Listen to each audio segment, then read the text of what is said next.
नमस्कार, God and success channel में आप सभी का स्वागत है। ऐसे दंपति जो संतान सुख और पुत्र प्राप्ति की इच्छा रखते हैं उनके लिए यह व्रत महत्वपूर्ण माना गया है। सावन माह में पड़ने वाली एकादशी के दिन विधि विधान से व्रत रखने और पूजा करने से संतान सुख की प्राप्ति होती है। सावन माह में पड़ने के कारण इस एकादशी का महत्व और अधिक इसलिए भी बढ़ जाता है क्योंकि सावन पुत्रदा एकादशी के व्रत और पूजन से भगवान विष्णु के साथ ही भोलेनाथ की कृपा भी प्राप्त होती है। आपको बता दें कि वर्ष में 2 बार पुत्रदा एकादशी का व्रत रखने का विधान है। पहली पुत्रदा एकादशी का व्रत पौष माह के शुक्ल पक्ष की एकादशी के दिन और दूसरी पुत्रदा एकादशी का व्रत सावन माह के शुक्ल पक्ष की एकादशी के दिन रखा जाता है। इस एकादशी पर संतान की प्राप्ति की कामना के साथ व्रत व पूजा पाठ की जाती है। अब आपके मन में यह बात अवश्य होगी कि पुत्रदा एकादशी का व्रत कैसे करें, पुत्रदा एकादशी के व्रत में क्या खाएं, क्या ना खाएं, किस प्रकार से पूजा करें, किस प्रकार के नियम एकादशी के व्रत में होते हैं, किस प्रकार से पुत्रदा एकादशी व्रत का पारण करें, ये सभी जानकारियाँ आपको इस वीडियो के माध्यम से दी जा रही है। वीडियो को शुरू से लेकर अंत तक अवश्य देखें, तभी आप इस जानकारी का लाभ उठा पाएंगे। जो व्यक्ति इस व्रत का आरंभ करना चाहते हैं उन्हें एकादशी के पहले अर्थात 10वीं तिथि की रात्रि से ही नियम का पालन करना होता है। 10वीं के दिन सूर्य अस्त होने के बाद भोजन ग्रहण नहीं करना चाहिए। 10वीं के दिन सात्विक भोजन करें और सोने से पहले भगवान विष्णु का ध्यान अवश्य करें। एकादशी के दिन सुबह ब्रह्म मुहूर्त में उठकर स्नान आदि करके शुद्ध वस्त्र पहने। ब्रह्म मुहूर्त यानी सुबह के 4 बजे से लेकर 5:30 बजे तक का जो समय होता है उसे ब्रह्म मुहूर्त कहा जाता है। ध्यान रहे कि व्रत रखने वाले व्यक्ति को काले और नीले वस्त्र धारण नहीं करने चाहिए। अब पति पत्नी को भगवान विष्णु का ध्यान करते हुए संयुक्त रूप से इस व्रत का संकल्प लेना है। इसके बाद आप एक आसन पर पीला कपड़ा बिछाएं और भगवान विष्णु लक्ष्मी की फोटो या प्रतिमा को स्थापित करें और साथ ही प्रथम पूज्य भगवान श्री गणेश की छोटी मूर्ति या फोटो भी रखें। अब एक पीतल के लोटे या कलश पर मौली बांधे, एक श्रीफल लें अर्थात पानी वाला जटा वाला नारियल, फिर नारियल के ऊपर हल्दी या पीले चंदन से तिलक करें।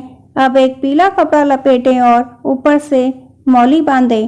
पीले फूल, एक सिक्का और गुड़ या किशमिश श्रीफल में अर्पित करें। अब कलश में जल भरकर उसमें 5 आम के पत्ते लगाएं और ऊपर से श्रीफल रखें और कलश की स्थापना करें तथा कलश की भी पूजा करें। अब आप घर के मंदिर को गंगा जल से छिड़ककर शुद्ध कर लें। सबसे पहले भगवान श्री गणेश जी का पूजन करें, फिर भगवान विष्णु की विधिवत तरीके से पूजा करें, उन्हें धूप दीप करें तथा भगवान विष्णु की प्रतिमा के आगे पीले फूल, पीले फल जैसे केले, कुमकुम, हल्दी, पीली मिठाई, पान, सुपारी, आंवला, तिल, तुलसी दल, पंजीरी और पंचामृत आदि अर्पित करें। पुत्रदा एकादशी कथा पढ़े या सुने। इसके बाद आरती करके प्रसाद चढ़ाएं। प्रसाद में आप पंजीरी, पंचामृत, पीले फल, पीली मिठाई, पंच सूखे मेवे जैसे काजू बादाम किशमिश, सूखा नारियल, मखाने आदि। अब भगवान विष्णु की प्रतिमा के आगे हाथ जोड़कर संतान या पुत्र प्राप्ति के लिए प्रार्थना करें। घर के सदस्यों में और बाकी लोगों में प्रसाद बांटें। फिर स्वयं फलाहार करें। आप केले को छोड़कर सभी फल ग्रहण कर सकते हैं। साथ ही आप सूखे मेवे और गुड़ और घर पर बना फलों का जूस भी ग्रहण कर सकते हैं और जल पी सकते हैं। इसके अलावा आपको और कुछ ग्रहण नहीं करना है। इस बात का ध्यान अवश्य रखें कि आपको पूरे दिन में एक ही बार फलाहार करना है। एकादशी की रात्रि को भगवान का भजन कीर्तन करें या जागरण करें। अपने किए गए पापों के लिए भगवान से क्षमा मांगे और संतान या पुत्र प्राप्ति के लिए प्रार्थना करें। अगर आप पुत्रदा एकादशी व्रत के दिन निराहार रहकर व्रत कर सकते हैं तो अत्यंत फलदायी होगा। व्रत के अगले दिन अर्थात द्वादशी के दिन सूर्य उदय के साथ व्रती को भगवान विष्णु की पूजा करनी चाहिए और व्रत का पारण मुहूर्त पर ही करना चाहिए, तभी व्रत का फल प्राप्त होता है। पारण के समय ब्राह्मणों को भोजन कराएं और यथासंभव दान दक्षिणा देकर उनका आशीर्वाद प्राप्त करना चाहिए।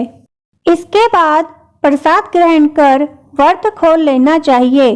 ध्यान रहे, द्वादशी के दिन बनाया गया भोजन सात्विक होना चाहिए और आप भी इस दिन सात्विक भोजन ही करें।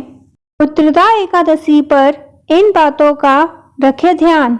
दशमी के दिन सूर्य अस्त होने के बाद भोजन ग्रहण नहीं करना चाहिए। दशमी के दिन सात्विक भोजन करें। दशमी के दिन शहद, चना, साग और मसूर की दाल और पान नहीं खाना चाहिए। व्रत रखने वाले को ब्रह्मचर्य का पालन करना चाहिए। एकादशी के दिन व्रती को ब्रह्म मुहूर्त में उठकर स्नान आदि करके शुद्ध वस्त्र पहने और शुद्ध मन से व्रत का संकल्प लेना चाहिए। व्रत रखने वाले व्यक्ति को नीले और काले वस्त्र धारण नहीं करने चाहिए, यह अशुभ माना जाता है। एकादशी के दिन घर में न चावल बनाने चाहिए, न खरीदने चाहिए और न दान देने चाहिए और न ही भगवान विष्णु की पूजा में अर्पित करने चाहिए। एकादशी के दिन चावल खाना वर्जित है। यदि एकादशी के दिन घर के अन्य सदस्यों के लिए भोजन बना रहे हैं तो सात्विक भोजन ही बनाएं। भोजन बनाते समय प्याज, लहसुन, बैंगन और चावल का प्रयोग नहीं करना चाहिए। व्रत में जुआ भी नहीं खेलना चाहिए। मांस और मदिरा का सेवन भी नहीं करना चाहिए। एकादशी के दिन झूठ नहीं बोलना चाहिए और कटु शब्द भी नहीं बोलने चाहिए। दशमी तिथि के दिन किसी दूसरे के घर का खाना भी नहीं खाना चाहिए। एकादशी के दिन व्रती को अपने घर का जल और स्वयं के लाए हुए फलों और मेवों को ग्रहण करना चाहिए। किसी दूसरे के घर के फल, मेवे और जल ग्रहण नहीं करना चाहिए। व्रत रखने वाले व्यक्ति को नमक या सेंधा नमक से बने खाद्य पदार्थ भी ग्रहण नहीं करने हैं और ना चाय, दूध, माजा, डब्बाबंद जूस का सेवन भी नहीं करना है और ना किसी प्रकार की कोई मिठाई खानी है। आप केवल फलाहार, सूखे मेवे, जल, घर पर बना फलों का जूस, गुड़ आदि का सेवन कर सकते हैं। आप केले को छोड़कर सभी फल खा सकते हैं क्योंकि भगवान विष्णु के पूजन में केले का प्रयोग किया जाता है, इसीलिए व्रती को केला नहीं खाना चाहिए। अपनी क्षमता के अनुसार अगर आप पुत्रदा एकादशी व्रत के दिन निराहार रहकर व्रत कर सकते हैं तो अत्यंत फलदायी होगा। व्रत का पारण अगले दिन अर्थात द्वादशी के दिन सूर्य उदय के साथ व्रत रखने वाले व्यक्ति को भगवान विष्णु की पूजा करनी है और व्रत का पारण मुहूर्त पर ही करना चाहिए, तभी व्रत पूर्ण माना जाता है और तभी व्रत का फल प्राप्त होता है। पारण के समय ब्राह्मणों को भोजन कराएं एवं अपने सामर्थ्य के अनुसार दान दक्षिणा देकर उनका आशीर्वाद प्राप्त करें। इसके बाद व्रत रखने वाले व्यक्ति को प्रसाद ग्रहण कर व्रत खोल लेना चाहिए। भोजन सात्विक होना चाहिए। प्याज लहसुन का प्रयोग ना करें।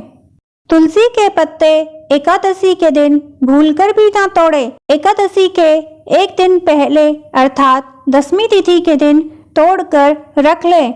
यदि दशमी तिथि के दिन रविवार पड़ रहा हो तो शनिवार के दिन तोड़ के रख लें, क्योंकि एकादशी और रविवार के दिन तुलसी पत्र तोड़ना या छूना वर्जित है। और ध्यान रहे कि जब आप कलश पर नारियल की स्थापना करते हैं तो नारियल का मुख पूजन करने वाले व्यक्ति की ओर होना चाहिए। इससे संबंधित वीडियो मैंने पहले बनाई हुई है, उसका लिंक मैंने डिस्क्रिप्शन बॉक्स में डाल दिया है। आप वहां पर जाकर क्लिक कर उस जानकारी को प्राप्त कर सकते हैं।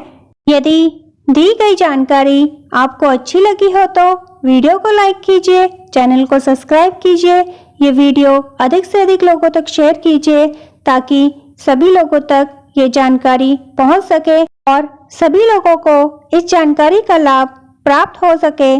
Thanks for watching my video. मिलते हैं एक नई अच्छी वीडियो के साथ।